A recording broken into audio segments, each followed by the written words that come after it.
Hola, buenas noches a todos. No sé si me pueden escuchar.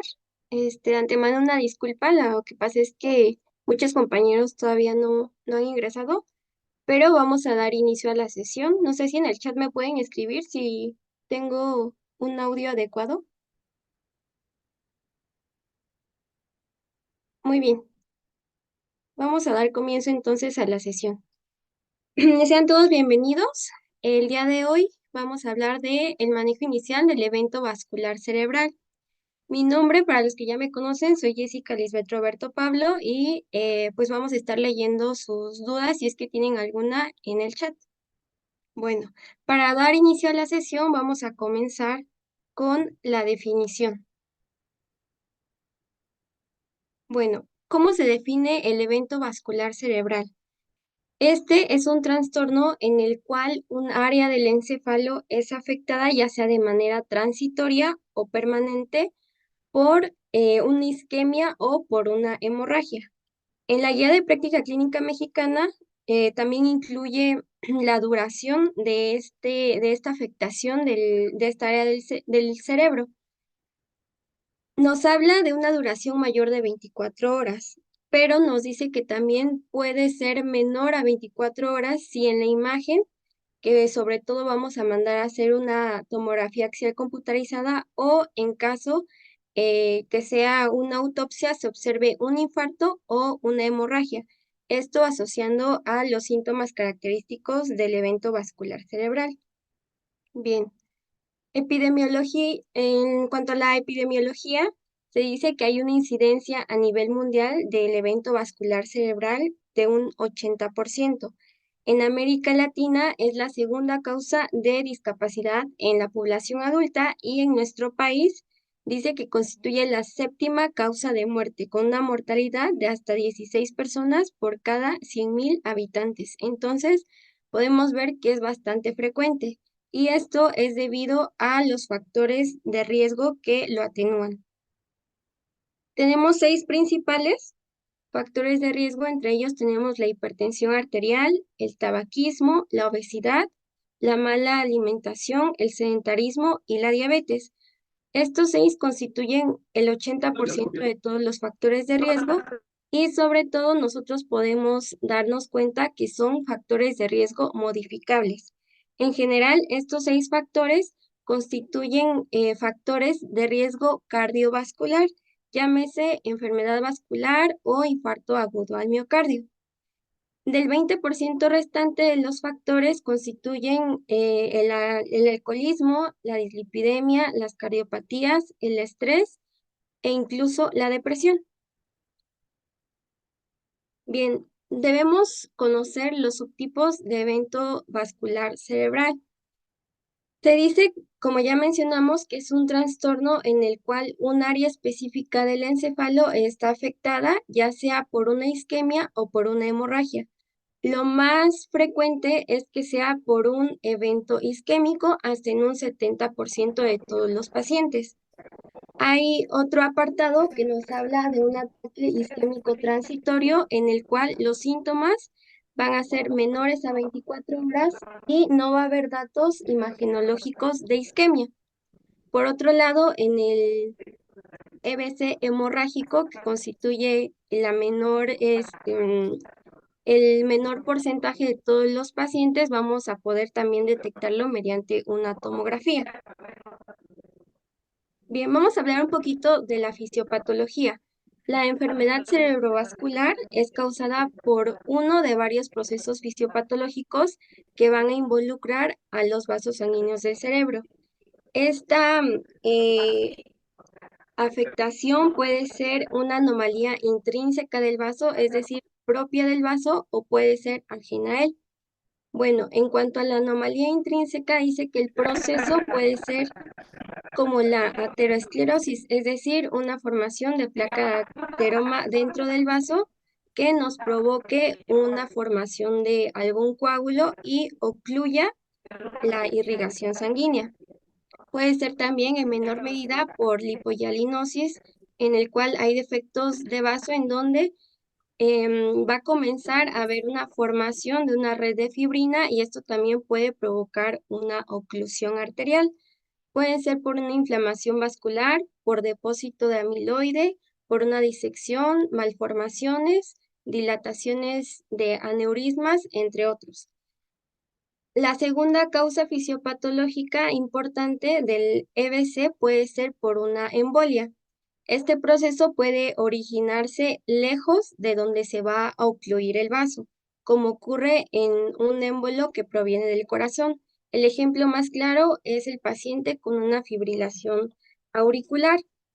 Sabemos que la fibrilación auricular es una arritmia en el cual hay un ritmo cardíaco irregular y muy rápido. Esto va a provocar que la sangre no salga tan rápidamente de las cámaras cardíacas y esto nos va a provocar una estasis y una turbulencia en la aurícula izquierda. Entonces, cuando por fin puede salir ese volumen de eyección hacia la circulación sanguínea, puede provocar esta formación de coágulos y que lleguen hasta las arterias del cerebro, ocluir alguna arteria importante y darnos la clínica.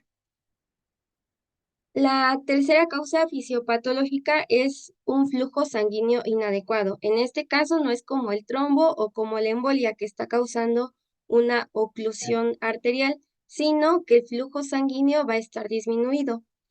Este puede ser por una disminución de la presión de perfusión o por un aumento de la viscosidad sanguínea. Estos tres primeros están relacionados con el EBC de tipo isquémico. Y por último, la rotura de un vaso se asocia a al EBC de tipo hemorrágico. Y esto puede ser a nivel del espacio subaracnoideo o directamente en el tejido intracerebral. Bueno, entonces dijimos que lo más frecuente es que en los pacientes con evento vascular cerebral sean de tipo isquémico hasta en un 70%. Además, vamos a subdividir este EBC isquémico en tres subtipos principales. El primero de ellos es la trombosis y el segundo es la embolia. Como habíamos mencionado, también puede ser por una hipoperfusión sistémica. Las arterias más afectadas van a ser sobre todo los vasos sanguíneos más grandes. En primer lugar, la carótida común, la carótida interna y la arteria cerebral media. Cada una nos va a dar una clínica diferente. Bueno, comenzando con el primero, el accidente cerebrovascular trombótico, este se va a dividir en dos. El primero de ellos es el que afecta a grandes vasos. Esto puede ser en el sistema arterial extracraneal o en el sistema arterial directamente intracraneal. En este último, la aterotrombosis es el proceso patológico más común, es decir, una placa de ateroma dentro de los vasos sanguíneos intracraneales va a estar obstruyendo el flujo sanguíneo. Y por otra parte, la enfermedad de vasos pequeños, esta se va a referir específicamente a la oclusión de las arterias penetrantes. Estas van a surgir, como pueden ver en la imagen que tenemos, puede ser a nivel de la arteria vertebral, a nivel de la arteria basilar, que nos va a dar ramas para el polígono de Willis, o la arteria cerebral media y las arterias como tal ya del polígono de Willis. Entonces también nos va a dar una clínica diferente. En segundo lugar, entonces, tenemos el accidente cerebrovascular de tipo embólico. Esta se va a dividir en cuatro. El primero es aquellos con una fuente conocida que es cardíaca. Como le mencionaba hace un momento, muchas veces está causada por pacientes que tienen una fibrilación auricular. Entonces, esto va a propiciar que se formen los trombos en el ventrículo izquierdo, viajen hacia el callado aórtico, suban por las arterias carótidas y se instauren en las arterias cerebrales. El segundo es aquellos con un posible origen cardíaco o origen aórtico. El tercero son aquellos con una fuente arterial directamente en la aorta o en las carótidas internas. Y por último tenemos aquellos con una fuente que desconocemos. Entonces, a los pacientes se les hacen estudios y no se encuentra algún dato ni en el corazón ni en las arterias en donde comenzó ese émbolo o ese trombo, viajó, y entonces no se sabe a ciencia cierta en dónde comenzó ese émbolo. Bueno, por último tenemos la hipoperfusión sistémica. Entonces dijimos que no solo va a estar dada el EBC isquémico por una oclusión, sino también puede ser por una disminución de la irrigación sanguínea. Y esto puede deberse a una falla de bomba cardíaca, como se da en el caso de un paro cardíaco o una arritmia en el cual hay un bloqueo cardíaco, se para un ratito el corazón, se forman los coágulos o se forma o hay más bien una disminución de la irrigación a nivel cerebral. Y el segundo es una reducción del gasto cardíaco. Entre los ejemplos más comunes que tenemos, pues es el infarto agudo al miocardio, una isquemia miocárdica aguda, sobre todo a nivel del ventrículo izquierdo. Puede ser también debido a una embolia pulmonar o a un derrame pericárdico, en donde este derrame pericárdico tenga un volumen importante que no permita la expansión total del corazón y no esté eyectando el volumen adecuado para que llegue la circulación hasta nivel cerebral, o en su caso puede ser debido a una hemorragia. Ahora bien, en el EBC de tipo hemorrágico, que ya dijimos que es menos frecuente, este puede ser de dos tipos, el intracerebral o también llamado intraparenquimatoso. Lo más frecuente es que sea secundario a hipertensión arterial crónica. La hemorragia intraparenquimatosa hipertensiva se da sobre todo a nivel de los ganglios de la base, del tálamo, de la protuberancia y del cerebelo. En segundo lugar, tenemos la hemorragia a nivel parenquimatosa por lesiones estructurales. Esto puede ser por malformaciones arteriovenosas y sobre todo es muy frecuente en pacientes jóvenes y lesiones también malformaciones cavernosas. En tercer lugar, puede ser causada esta hemorragia por tumores. Como nosotros sabemos, cuando hay formación de tumores hay angiogénesis, pero los vasos que se están formando son de mala calidad. Las paredes de los vasos sanguíneos no son tan resistentes como un vasito sanguíneo normal, entonces esto provoca que tengan mucha debilidad y al haber un aumento de la presión puedan sangrar fácilmente. Pero lo más importante y lo más frecuente es del EBC de tipo hemorrágico es que sea secundario a hipertensión arterial. En segundo lugar, tenemos el EBC hemorrágico de tipo subaracnoideo. Este principalmente está dado por una rotura de un aneurisma.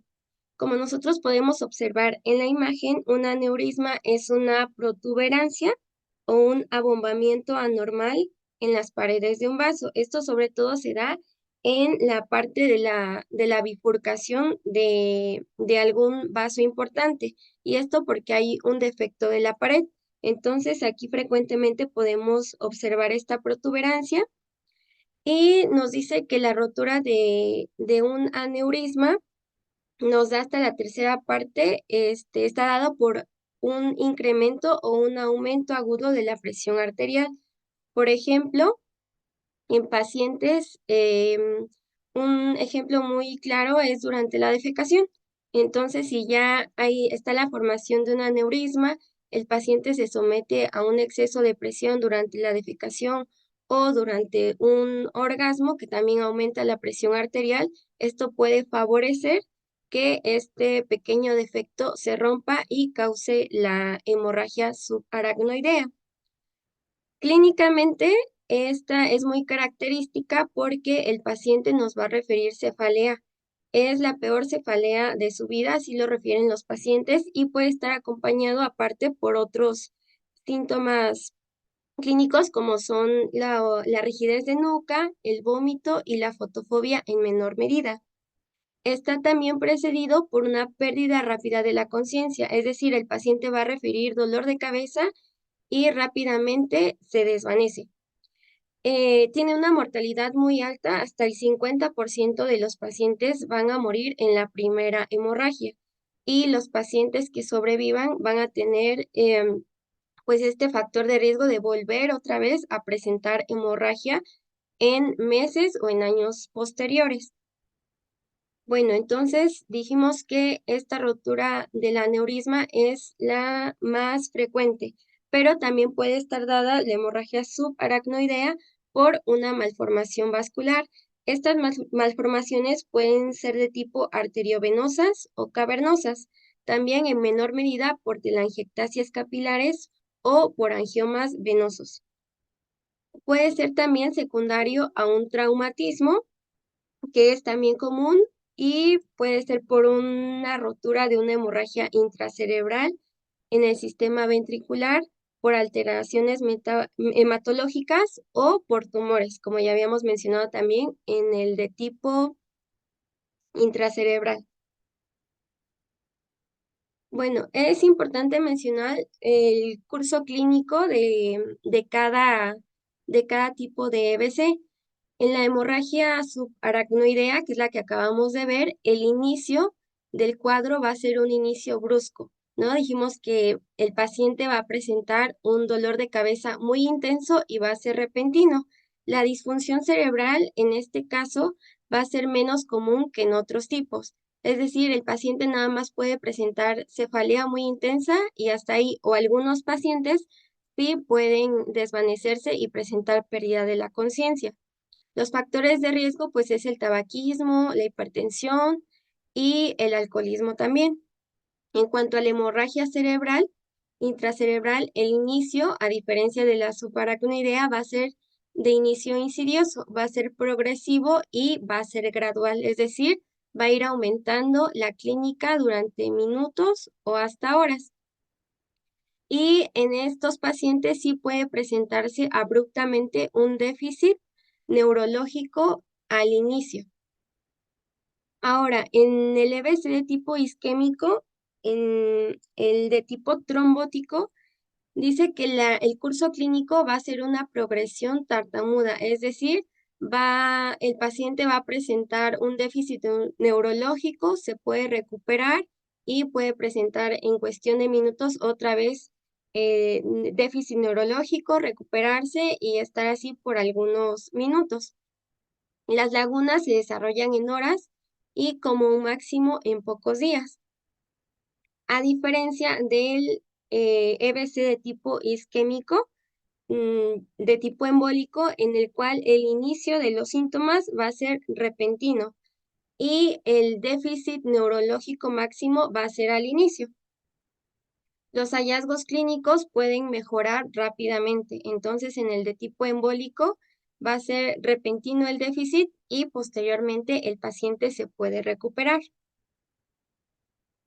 Ahora, para esto, para entender bien el evento vascular cerebral, es importante conocer la irrigación del cerebro. Bueno, la irrigación está dada principalmente por el polígono de Willis, como lo podemos observar del lado izquierdo.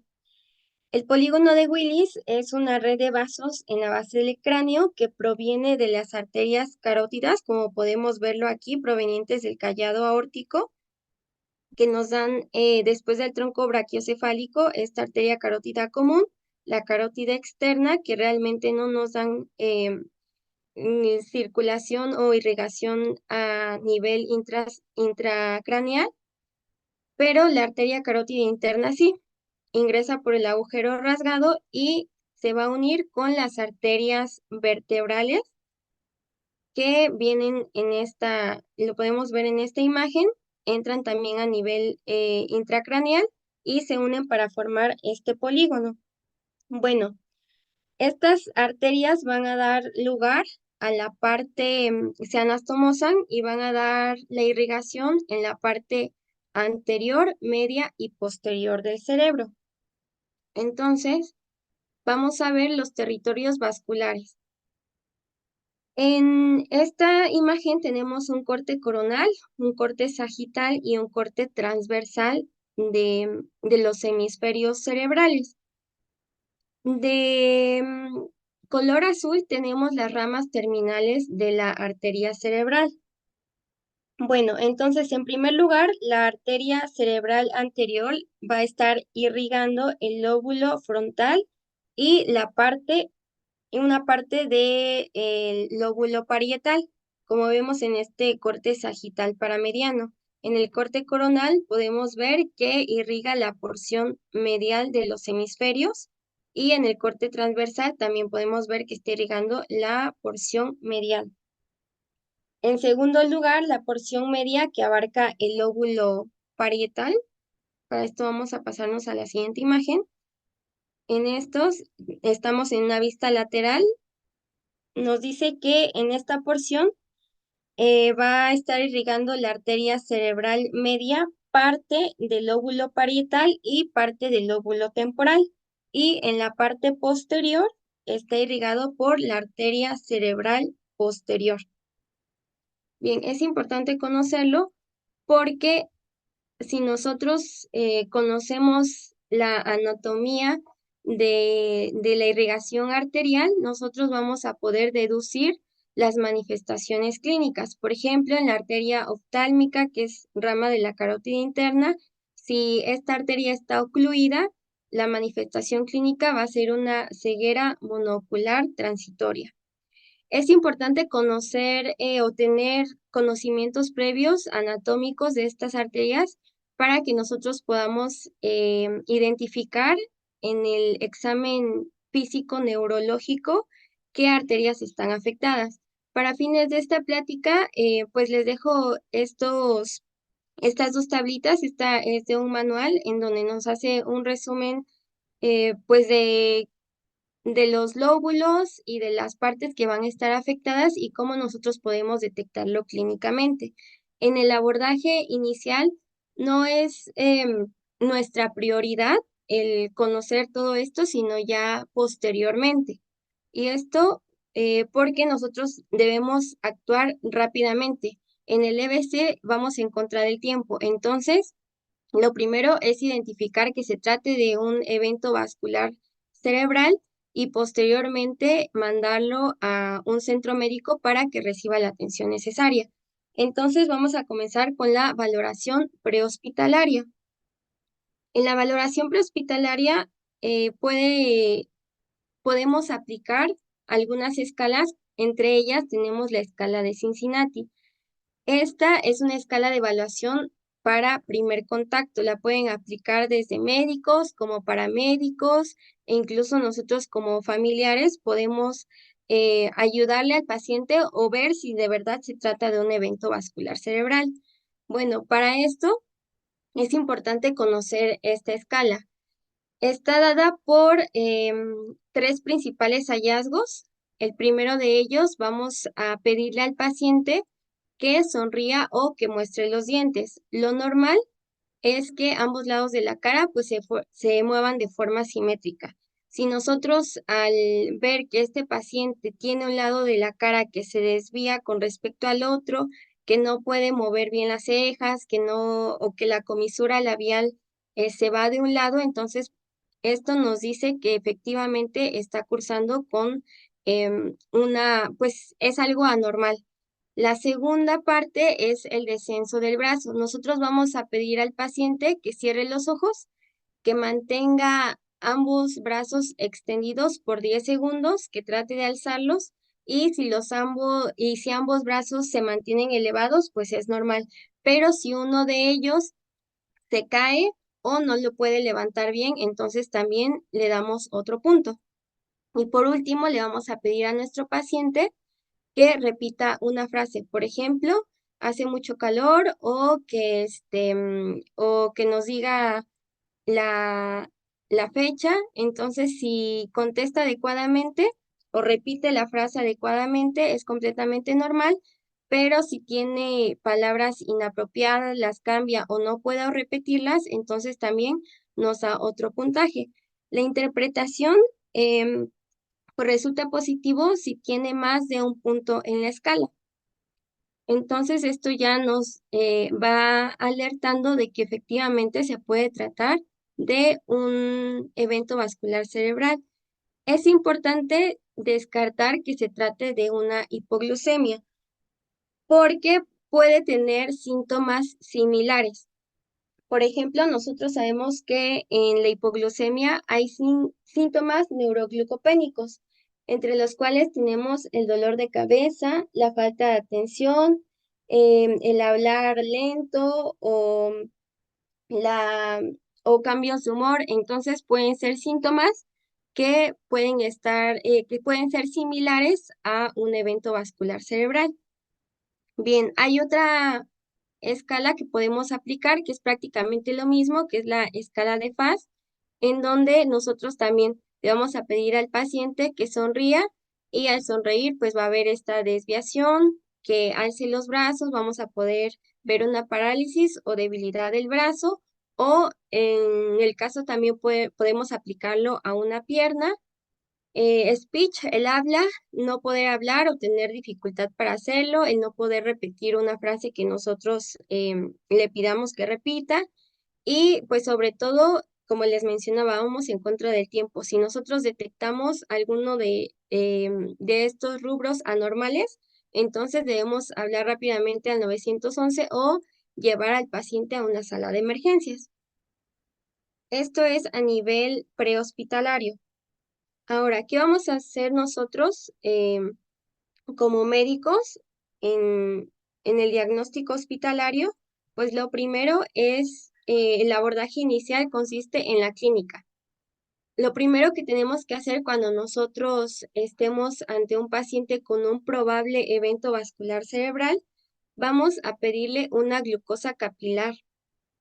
Esto es lo que nos dice nuestra guía de práctica clínica. En cuanto llegue el paciente, podemos pedirle a la enfermera o a alguien que nos ayude rápidamente a tomarle la glucosa.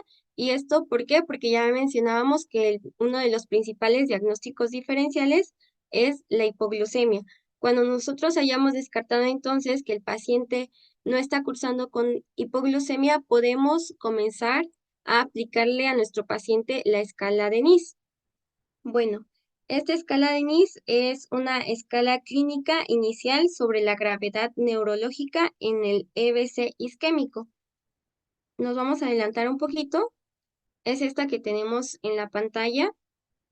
La verdad está muy larga, no es necesario que nos las aprendamos, pero sí debemos tenerla a la mano si somos personal de la salud, por si un día pues llega este tipo de pacientes. Nos va a evaluar el nivel de conciencia, vamos a hacerle preguntas al paciente, si es que contesta correctamente, si no, y vamos a pedirle que realice también ciertas actividades, vamos a observar la mirada, campos visuales, la parálisis, si es que tiene parálisis facial, vamos a evaluar la función motora, tanto en brazos como en piernas, vamos a evaluar la marcha, la sensibilidad, el Sí, lenguaje, el habla mi niño, te quiero. Hasta y mañana. la inatención. Sí. Es importante realizarla así, pero muchos pacientes van a llegar pues inconscientes, entonces no se le va a poder aplicar. ¿Qué es lo que nosotros podemos hacer? Es un interrogatorio rápido, si es que el paciente está consciente y si no, podemos interrogar al familiar o a alguien que vaya con él. Estas preguntas pues van a ser rápidas porque nos van a orientar más o menos a ver si se trata de un EBC o no. En primer lugar, podemos preguntarles pues la hora en que inició, en que vio el paciente por última vez bien, la naturaleza y la gravedad de los síntomas, es decir, si por ejemplo el paciente se desvaneció, si le refirió dolor de cabeza, porque nos va a ir orientando clínicamente si se trata de un EBC de tipo isquémico o de tipo hemorrágico. También vamos a preguntar sobre la historia de accidentes cerebrovasculares o enfermedades cardiovasculares previas. Por ejemplo, si son pacientes con fibrilación auricular, con alguna arritmia, que haya cursado con algún infarto agudo al miocardio. Si tiene historia de factores de riesgo pues cardiovascular, por ejemplo, que sea un paciente diabético, con hipertensión, con dislipidemia, con síndrome metabólico y el historial de medicación. Siempre preguntar Si aquí particularmente, si el paciente está tomando algún antiplaquetario o algún anticoagulante, porque nos podría orientar más hacia una hemorragia. También la historia de cirugía reciente o que haya tenido un sangrado o cualquier otra comorbilidad que tenga. Siempre es importante saber si el paciente pues no tiene cáncer, demencia, entre otros. Bueno, entonces ya que nosotros le tomamos la glucosa capilar y si es que nos dio tiempo y el paciente estaba consciente para aplicarle esta escala de NIS, lo que tenemos que hacer inmediatamente después de descartar la hipoglucemia es hacerle un estudio de imagen. ¿Cómo lo vamos a hacer? Nos dice la guía de práctica clínica que se puede realizar un ATAC simple, no es necesario una ATAC contrastada ni otro estudio como la resonancia. Si tenemos un ATAC, con eso.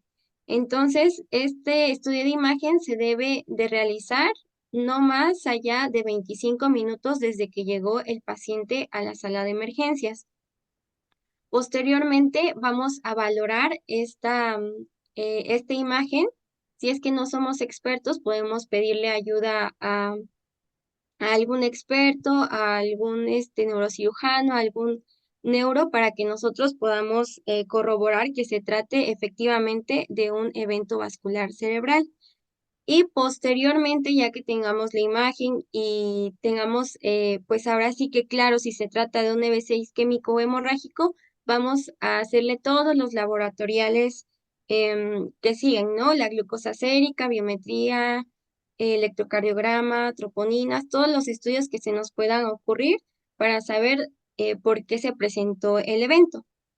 Pero es importante mencionar que ninguno de los estudios debe retrasar, como ya les mencionaba, primero la toma de glucosa y la tomografía axial computarizada. Bueno, entonces, posteriormente dijimos que tenemos que mandar al paciente a su TAC. El diagnóstico entonces va a ser primero por imagen. En primer lugar, puede ser por un ataque simple, sin contraste. Podemos mandar a hacer una resonancia magnética. Nos dice que la resonancia magnética tiene mayor sensibilidad y mayor especificidad para detectar un evento vascular cerebral, pero pues en muchos centros no se cuenta con este estudio. También se puede mandar a hacer un angiotac, pero sobre todo este estudio viene después. Entonces, vamos a ver, ya que nosotros tenemos nuestro estudio, ya que le realizaron el estudio de imagen al paciente, en este caso, pues la TAC simple, nos dice que hay dos opciones. El primero es que en la imagen nosotros veamos una imagen hipodensa o hipoatenuada, como podemos verlo del lado izquierdo. Es decir, que se vea una parte más oscura que el resto del estudio. Y esto se va a deber a una isquemia. Entonces, si vemos una imagen hipodensa, podemos decir que este paciente está cursando con una isquemia. La segunda es que el paciente o en la imagen podamos ver una imagen hiperdensa o hiperatenuada. Es decir, que nosotros encontremos lesiones focales de color blanco dentro del parénquima cerebral y esto nos sugiere una hemorragia. Bueno, ¿por qué es importante tener este estudio? Mandar a hacerle un TAC o una resonancia magnética al paciente antes de iniciarle el manejo, porque principalmente debemos descartar que se trate de una hemorragia intracerebral. Y vamos a ver por qué si se trata de una isquemia, nosotros debemos de dar un manejo para perfundir otra vez la irrigación sanguínea. Pero si no tenemos un ataque y no estamos seguros que se trata de una isquemia y se trata de una hemorragia, podemos empeorar la situación. Por eso siempre se debe contar con el estudio previo de imagen.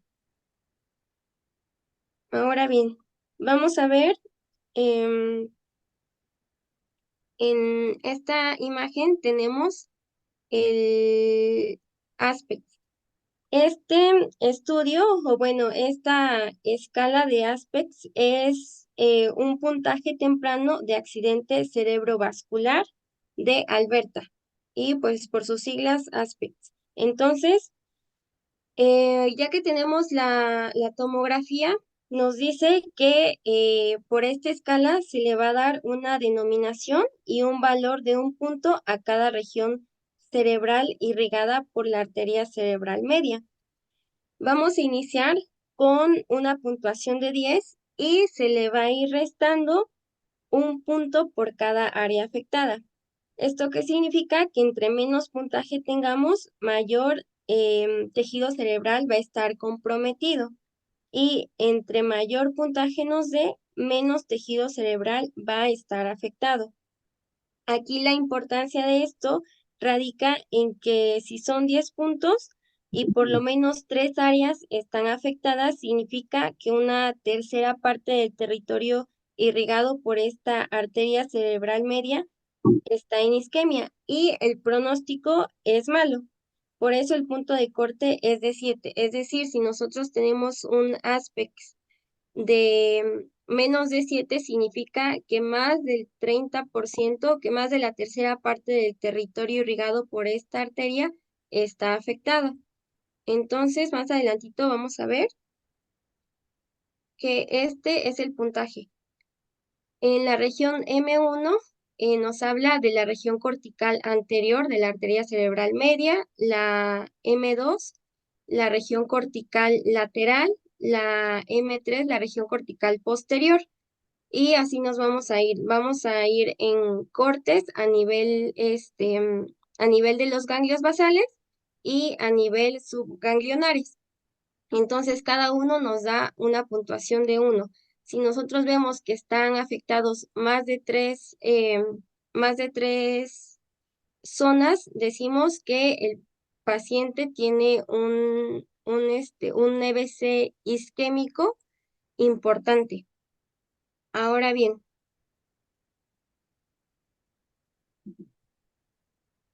en esta parte nosotros debemos esto es por parte del EBC isquémico. Ahora, si en nuestra tomografía nosotros vemos, como ya habíamos dicho, una imagen hiperdensa con lesiones focales de color blanco dentro del parénquima cerebral, entonces estaríamos hablando de una hemorragia intraparenquimatosa. Como ya habíamos visto, esto puede ser por una ruptura súbita de una arteria intracerebral y la etiología más frecuente, pues ya habíamos visto que es la hipertensión arterial sistémica, sobre todo en pacientes menores de 55 años, y pues este es el principal factor de riesgo. Aunque por otra parte también puede haber una hemorragia subaracnoidea y esta puede ser debido a un trauma o puede ser debida a pues a una lesión espontánea, ¿no? Como en una malformación arteriovenosa, sobre todo en pacientes jóvenes. Entonces, esta es la principal diagnóstico que podemos hacer mediante el estudio de imagen, que ya sea un EBC de tipo isquémico y vamos a aplicar directamente el ASPEX para ver qué tan afectado está el territorio de la arteria cerebral media, que es la más importante, o en su caso que tengamos una lesión hiperdensa que nos sugiera la hemorragia subaracnoidea y a partir de esto vamos a nosotros poder iniciar el manejo. Bueno, en las hemorragias intracraneales, aquí es importante mencionar que debemos medir y calcular el sangrado. ¿Cómo vamos a hacer esto? Bueno, vamos a medir el eje horizontal y el eje vertical, así como el eje sagital. Este último, ¿cómo lo vamos a hacer? Pues vamos a buscar el punto en la tomografía en donde comienza la hemorragia, nos vamos a ir desplazando hasta que desaparezca la hemorragia. Entonces vamos a calcular este eje y vamos a multiplicarlo como la formulita que viene aquí abajo. Vamos a multiplicar el eje horizontal por el eje vertical por el eje sagital. Lo vamos a dividir entre 2 y a este resultado lo vamos a multiplicar por pi, como si estuviéramos calculando el volumen de una esfera.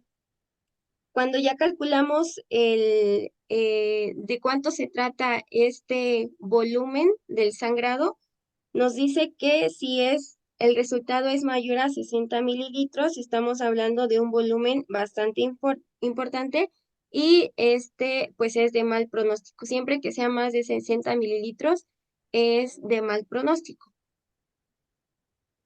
Ahora, bueno, ya mencionamos lo del ASPECT y cómo va a ser el manejo inicial del paciente. Vamos a hablar primero del manejo del EBC de tipo isquémico. Como ya vimos entonces, este está dado por una oclusión arterial, ¿no? De las arterias intracerebrales. Entonces, el paciente deberá recibir lo que conocemos como el RTPA, que es la forma de activador de plasminógeno. Como ya sabemos, el plasminógeno es ese factor que nos ayuda a disolver los coágulos en sangre. Entonces, si está obstruido por un coágulo, lo que tenemos que hacer es ayudarle a que éste se disuelva. Lo vamos a hacer mediante la alteplasa. Esto es importante que se haga dentro de las primeras horas en caso de que cumpla criterios. ¿Cuáles son estos criterios? En primer lugar, pues aquí puse una tablita que también viene en la guía de práctica clínica mexicana, en lo cual tiene 3 criterios de inclusión principales. El primero es que tengamos ya un diagnóstico de un EBC de tipo isquémico, esto pues por imagen, ya sea por una resonancia o por una tomografía, y que esté causando un déficit neurológico considerable. El segundo criterio de inclusión es que el inicio de la sintomatología sea menor de 3 horas para que nosotros podamos iniciar el tratamiento con la alteplasa y que sea mayor de 18 años. Ahora, hay varios criterios de exclusión, es decir, no a todos los pacientes, aunque tengan menos de 3 horas del inicio del evento vascular cerebral, no a todos se les va a poder aplicar. Son bastantes, pero se los quise resumir en esta parte. No se va a poder aplicar la alteplasa al paciente a grandes rasgos que esté sangrando o que tenga alto riesgo de sangrado. Por ejemplo, que tenga un conteo plaquetario menor a 1000, que tenga hemorragia interna activa, que esté con tratamiento anticoagulante, entre otros. Entonces, si el paciente está sangrando, tiene alto riesgo de sangrado, tiene medicación antiplaquetaria o en dado caso que el pronóstico sea muy malo, es decir, que tenga un ASPEX menor de 7, entonces estos pacientes ya no van a estar, ya no se van a ver favorecidos por la alteplasa. Ahora, ¿cómo vamos a administrar este medicamento? La guía de práctica clínica nos dice que se recomienda indicar la alteplasa vía intravenosa a una dosis de 0.9 miligramos por kilogramo, máximo 90 miligramos. Es decir, si nosotros tenemos un paciente mayor de 100 kilogramos, ya no se le va a estar administrando más. Lo máximo es 90. Si es menor de 100 kilogramos, sí se le va a calcular su dosis por kilogramo a 9 miligramos. Ya que tengamos nuestra solución, vamos a pasar un bolito inicial del 10% en el primer minuto y lo que queda de la solución se va a pasar en una primera hora. Ahora, ¿qué pasa si nosotros no tenemos alteplasa?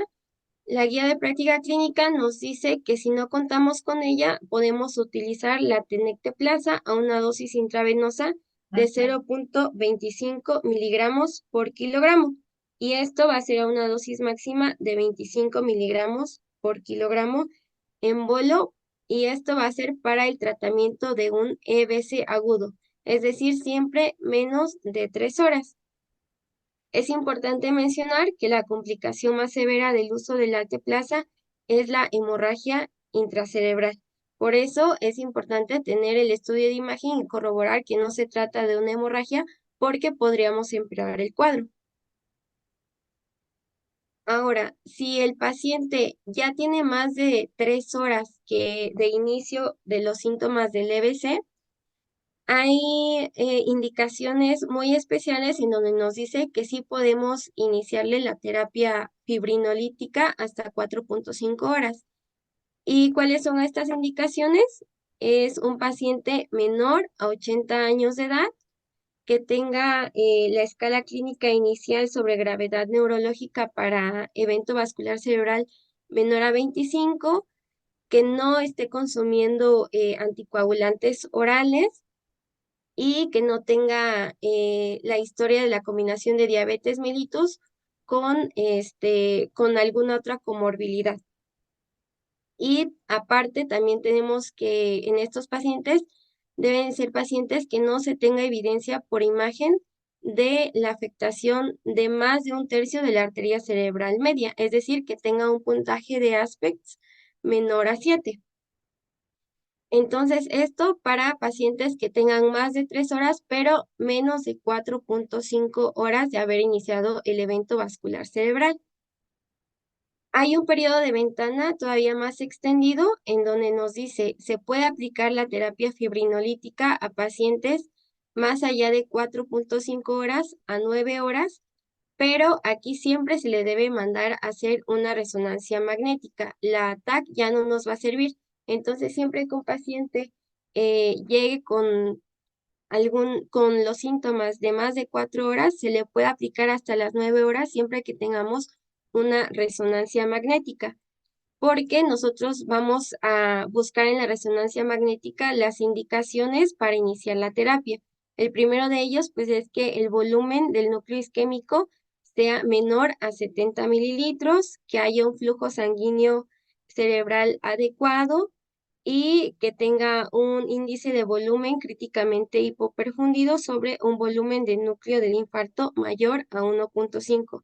Realmente estos criterios de neuroimagen ya son criterios pues muy avanzados en los cuales pues los expertos ya tienen que ellos tomar la decisión de si el paciente sí se va a ver beneficiado con la terapia fibrinolítica, aunque ya esté más allá de 4.5 horas o no. Entonces, para el manejo inicial, nosotros nos quedamos con que se le va a aplicar a los pacientes en las primeras 3 horas y después de las primeras 3 horas ya se debe de hacer otros estudios para corroborar si el paciente sí es candidato o no a la fibrinólisis. Ahora, nosotros después de administrarle la alteplasa, también debemos de estar checando los signos vitales del paciente. Estos son pues medidas de estabilización en nuestro paciente. Estos recuadros son de la Guía de Práctica Clínica Mexicana y nosotros pues voy a mencionar aquí los más importantes. Debemos de estar evaluando los signos vitales constantemente, asegurar la vía aérea y la estabilización hemodinámica de nuestro paciente.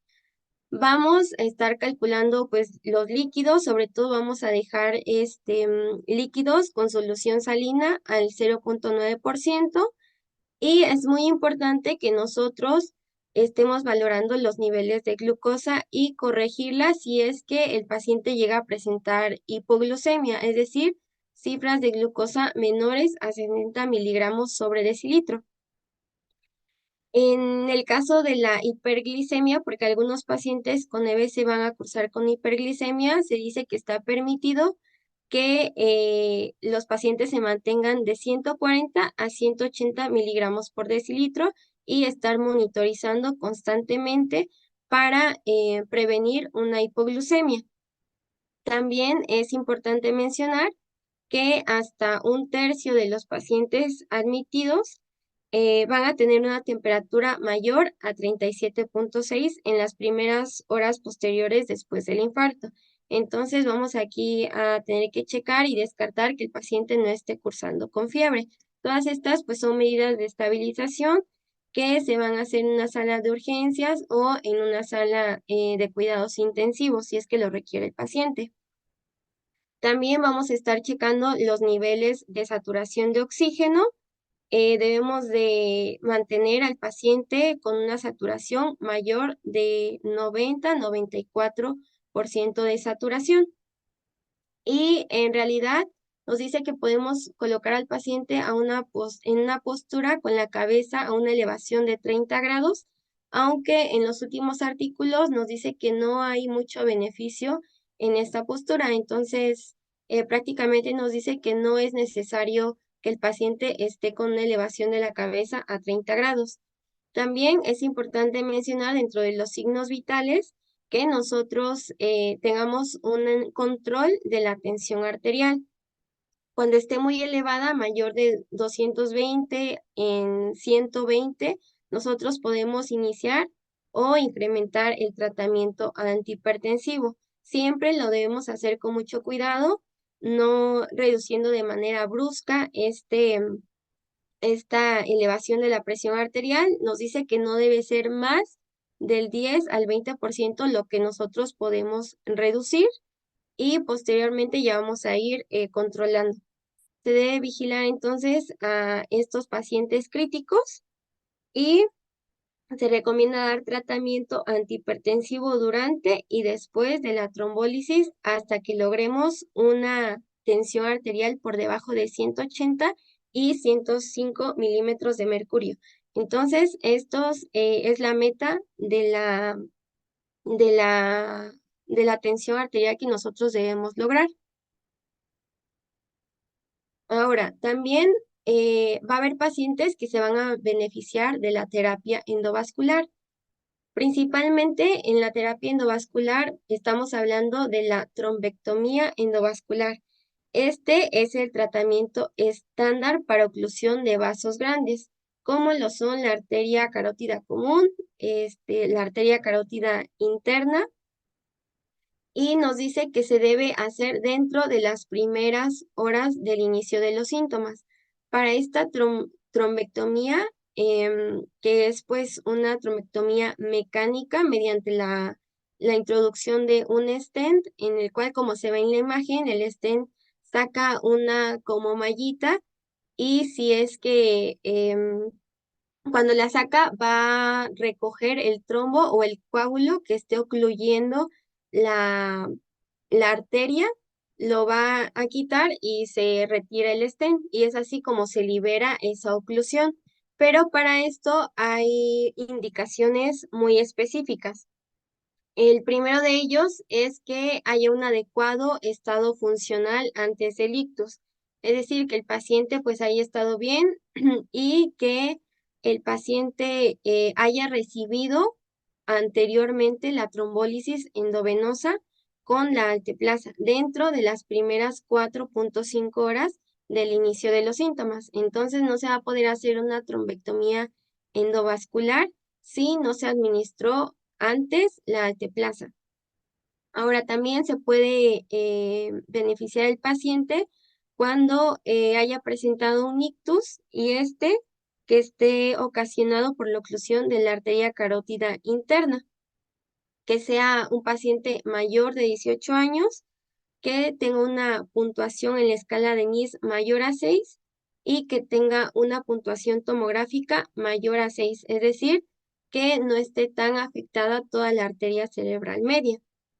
El inicio del tratamiento endovascular, como ya dijimos, entonces no no podemos aplicarlo cuando tiene más de 6 horas del inicio de los síntomas. Esto es en cuanto al EBC isquémico, el manejo. Ahora, posteriormente, ¿cómo vamos a ayudar a nuestro paciente cuando ya nosotros le administramos la alteplasa o se le hizo la trombectomía? Nosotros vamos a tratar de iniciar la dieta, la nutrición, lo antes posible. En algunos artículos nos dice que debe iniciarse la dieta vía enteral dentro de las primeras 7 horas posteriores al ingreso por el evento. Cuando hay disfagia, se puede iniciar también la dieta ya no vía enteral, sino mediante sondas nasogástricas, igual dentro de los primeros 7 días.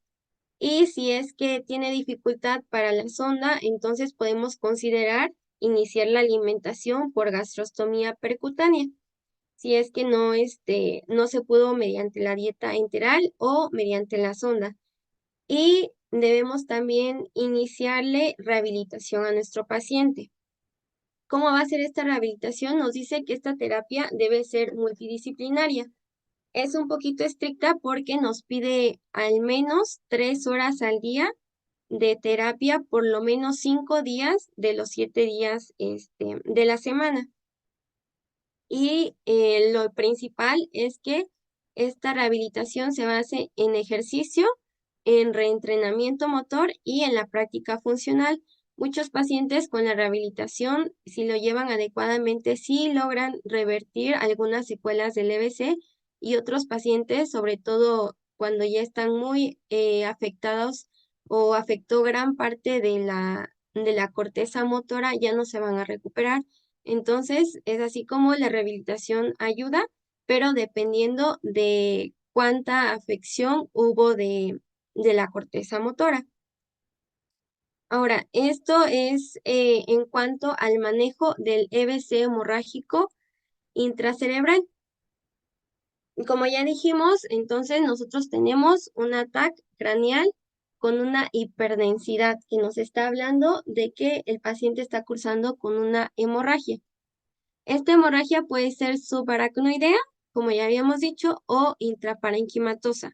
Dentro de la intraparenquimatosa mencionamos que el principal factor de riesgo es la hemorragia hipertensiva, ya sea por microaneurismas, el cual nos va a dar un déficit neurológico.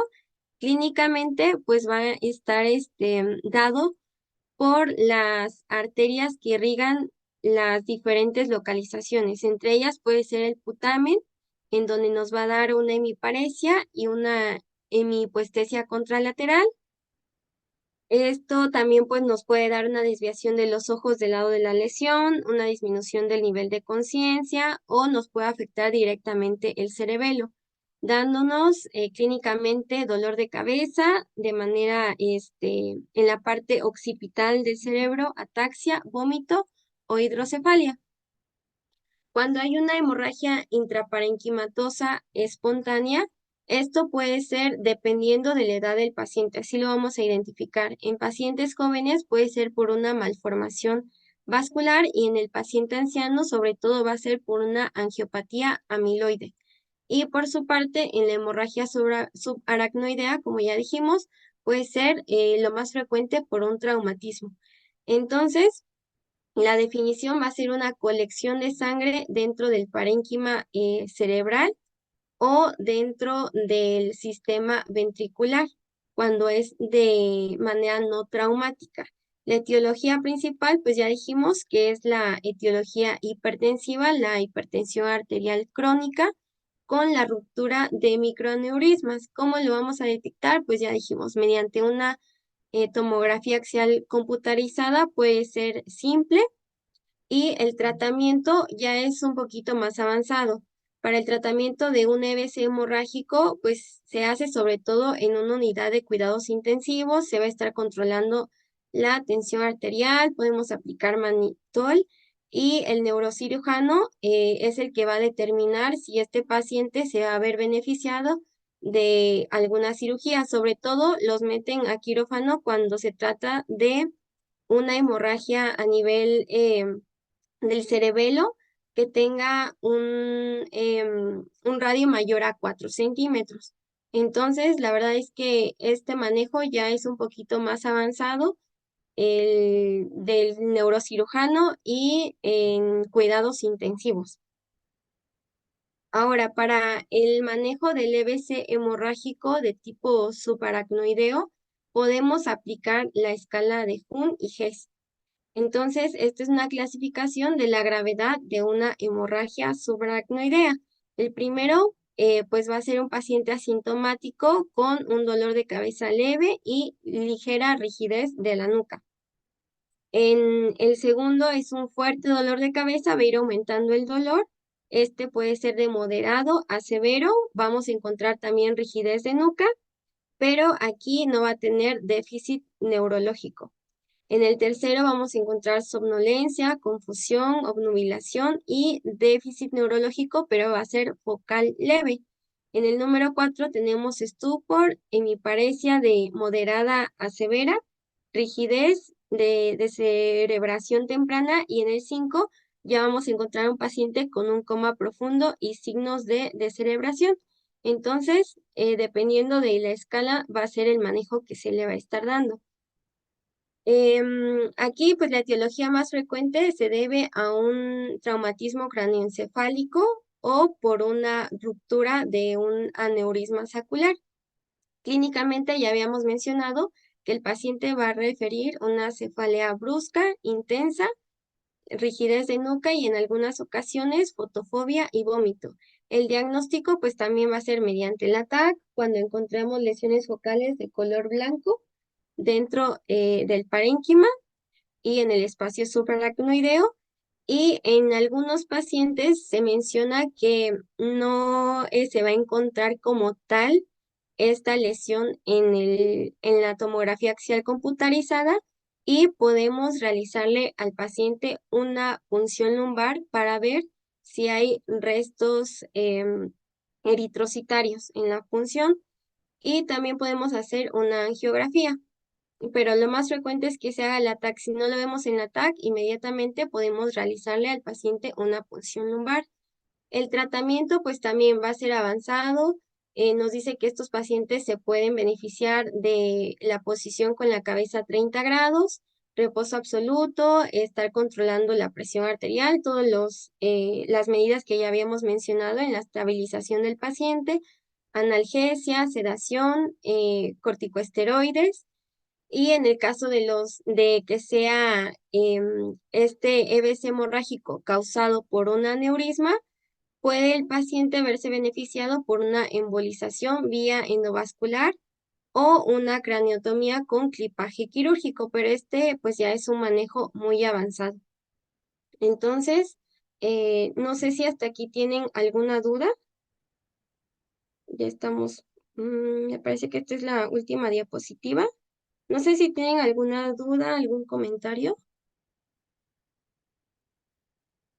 Bueno, entonces lo principal para el EBC hemorrágico es la atención prehospitalaria, que nosotros conozcamos las escalas, la de Cincinnati o la de Paz, que se parecen mucho, identificarlo y pues no perder tanto tiempo para llevar a un centro de atención a nuestro paciente, ya que como vimos, las primeras horas son muy importantes para el manejo inicial, ya sea en el de tipo isquémico con el activador de plasminógeno o en el de tipo hemorrágico, ver si efectivamente se trata de una hemorragia y evitar darle eh,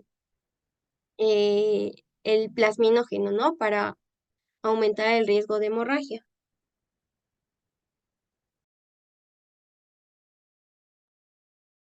Bien, voy a comenzar a leer las preguntas en el chat. Creo que la primera dice, ¿hasta qué edad se puede someter a trombólisis a un paciente? La edad en la guía de práctica clínica mexicana nos dice que debe ser mayor a 18 años y menor a 80 años. Después de los 80 años nos menciona que ya no se debería aplicar la trombólisis.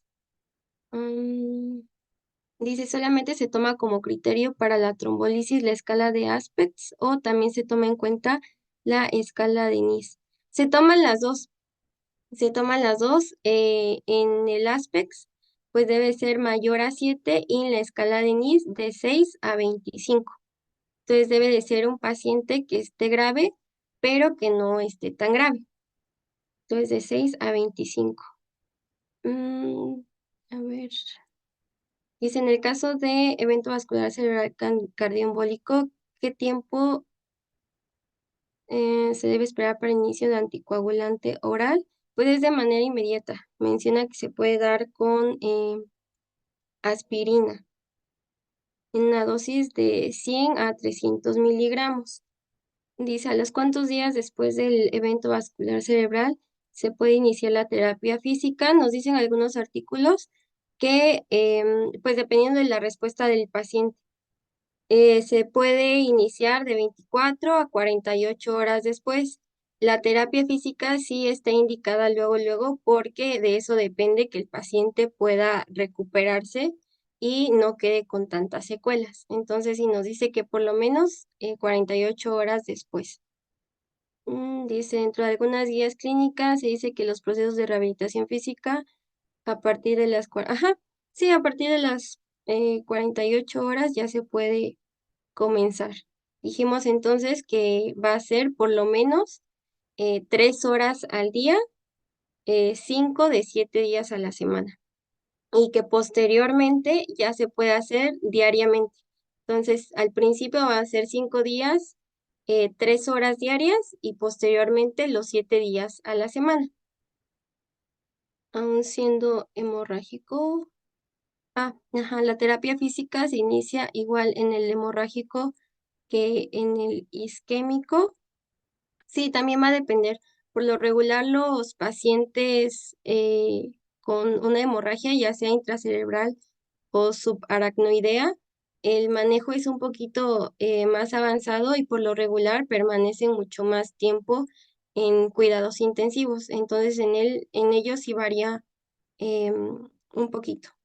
La terapia por lo regular se da a su egreso.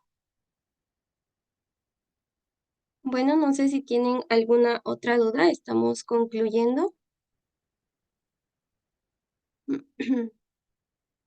Dice, debemos tener en cuenta la consideración de la presión intracraneal para leves hemorrágico, ya que como menciona se puede hacer en terapia intensiva y conociendo los parámetros.